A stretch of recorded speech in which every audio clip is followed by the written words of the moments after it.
The Agland macerator by Pronovost saves you a lot of drying time. The Agland improves hay quality, its color, texture, and its nutritional value.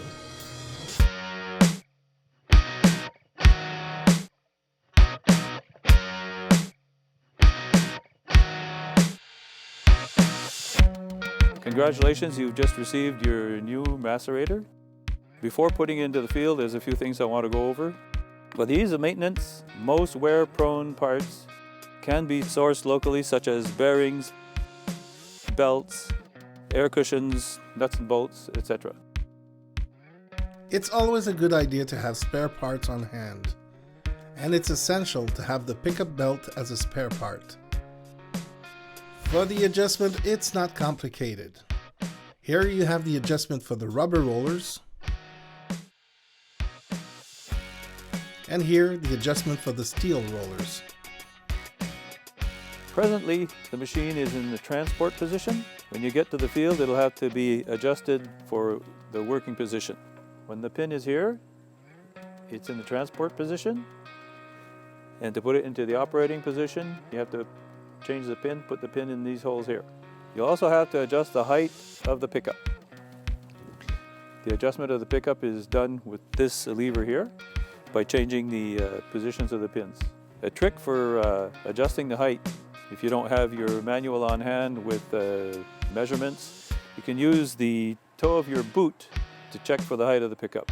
When the pickup tooth touches the toe of your boot, it should be at the right height. Then you can lock it into place and you can do your first dry run. In the field, you can use a fine adjustment according to the type of forage you are going to have. This will allow you to space the steel rollers so that it's less aggressive on the plant.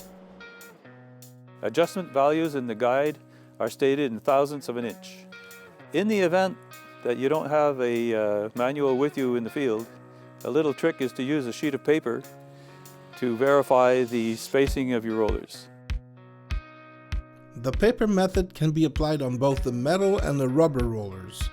Check that the paper does not adhere to the rubber rollers and that you are able to remove it while keeping a slight resistance. Afterwards, secure the adjustment by locking the bolt on both sides of the macerator. Now do the same thing on the metal rollers. Tighten the rollers, squeezing the sheet of paper just enough so the paper will slide with a slight resistance. You should see marks on the paper without any tears. Once this is done, lock your adjustment and make sure that everything is secured. It's important to carry out a dry test before going to the field. Start your tractor and start the PTO. Make sure that you hear no suspicious noises as the rollers are in movement.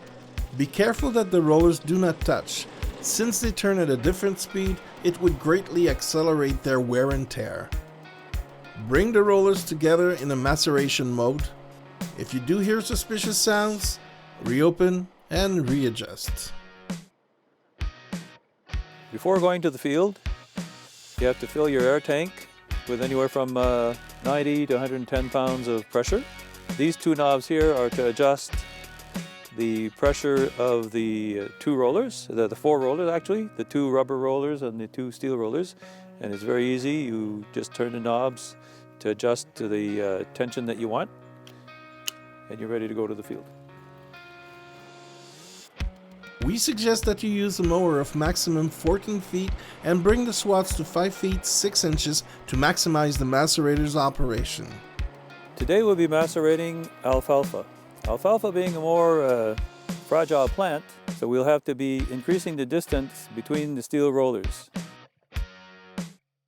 To increase the space between the two rollers, rotate the handles the same number of turns clockwise on each side of the machine.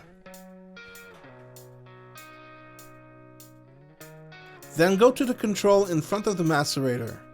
Adjust the pressure to 30 pounds for the rubber rollers and 20 pounds for the steel rollers. At this point, you should do a 50-foot test in the field to verify your adjustments. After the first trial, we'll check underneath the machine to make sure that there's no material left on the ground, and we'll check the alfalfa to make sure that the wax has been removed. If we're not satisfied with the settings that we have, we'll be resetting the machine until we get satisfactory results.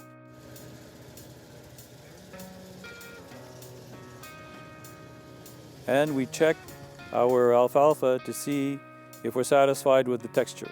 So now we'll be macerating the whole field. Depending on your harvest conditions, your operation speed will be between 8 and 16 kilometers per hour. Let me remind you of all the significant gains you will make with the Agland macerator. 30 to 40% faster drying time, a higher value of the forage, improved hay digestibility, and an improvement in the texture and color of the forage.